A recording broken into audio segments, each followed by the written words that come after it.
लगा दिए यहाँ पर। हमको भाग देना है 2.46 भागित 1.12 1.2 ये हो जाएगा 1.2। तो हमको भाग देना है 12 से ही है, ठीक है। 246 एक संख्या नहीं जाएगा, दो संख्या ले लेंगे। 12 दूनी 24 घटा देंगे, यह आ जाएगा कल। फिर 6 लिखेंगे, 6 लिखने के बाद जाएगा क्या? नहीं जाएगा। तो 6 शून्य दशमलव लगाएंगे, ये हो जाएगा 7। तो 12 पंचे 60। फिर घटा देंगे, ये हो जाएगा कट। अब इसका देखिए मान कितना आया? 2 यहाँ पर लिख रहा हूँ, देखो 246 भागित 12 इसका मान आया है 20.5। हमको भाग किसका देना था? 2.46 भागित 1.2। इसमें देखो अब इसमें दशमलव का स्थान कितना है? 2। दशमलव का स्थान कितना है? 2। इसमें दशमलव का स्थान 1। यहाँ पे ध्यान दो, इसमें दशमलव का स्थान 2, इसमें दशमलव का स्थान 1। गुणा में क्या किए थे? हमने जोड़े थे। गुणा में हम क्या किए थे? जोड़े थे। भाग में आपको घटाना है, ये ध्यान दो, ठीक है। भाग में क्या करना है? घटाना है। तो 2 ऋण 1 बराबर कितना हुआ? 1। तो आपको दशमलव जहाँ पर है उसका एक स्थान आगे की ओर बढ़ा, तो इसका जो आंसर आ जाएगा वो आ जाएगा 2.05। समझ में आया?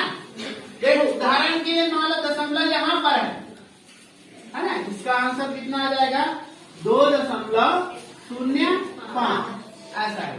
दशमलव यदि यहाँ पर है तब क्या करेंगे? इसका मान कितना हो गया? 3।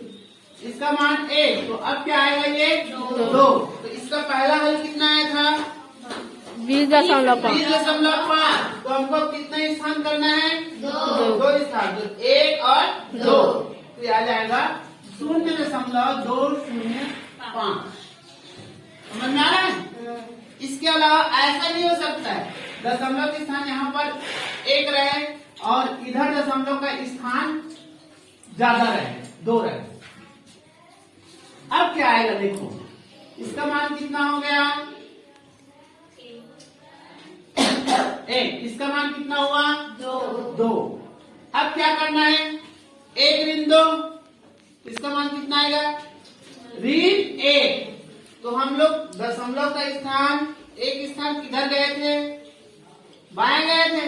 तो अब हम दाया जाएंगे। इसका मान कितना आया है?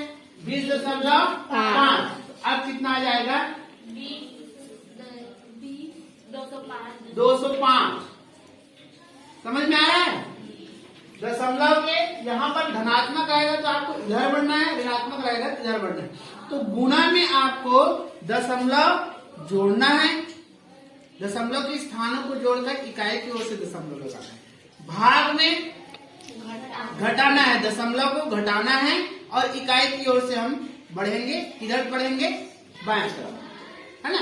यदि ऋणात्मक मान आएगा उस स्थिति में हमको किधर जाएंगे? इधर दाएं तरफ जाएंगे। इस प्रकार से दशमलव संख्याओं का हम भाग कर सकते हैं, ठीक है। समझ में